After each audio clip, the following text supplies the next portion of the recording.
Puchero guys. Pinalambot ko ng bukod yung karne. Imbis na prito sa ako nag-gusto ng bawang, sibuyas, kamatis.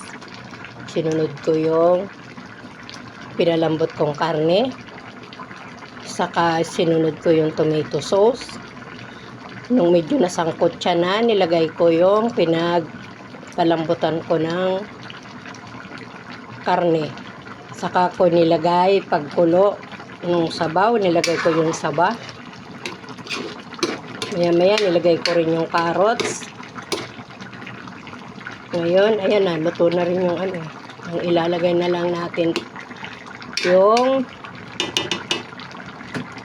pork and beans tsaka gulay. Tatay, magdala ka ng kutsara. Ayan yung pork and beans. Ayan, lalagay ko na ha. Kasi para ano, para hindi siya malamog ng husto. Diba guys? Para ano, diyan ka lang sa ibabaw. Ilalagay ko na yung gulay. Ayan. Wala silang makita na pechay. Kaya, ang binili ng asawa ko, ayan.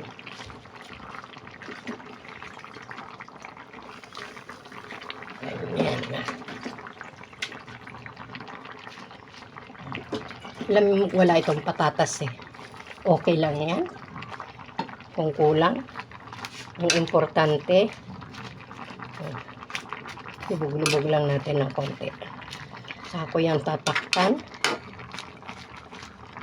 Mamaya na natin yan. Para hindi siya masyadong malamog ang gulay. Takpan ko muna ha. Ayan, luto na guys. Yung gulay, nilagay ko lahat sa isang tabi. Para madali makuha ng mister ko. Aalisin niya yan eh. Dahil para hindi siya malaga. Dahil yan na. Naglasa talaga yung pork and beans. Hindi ko hinalo kasi para hindi madurog. Pero yung sabaw niya naglasa.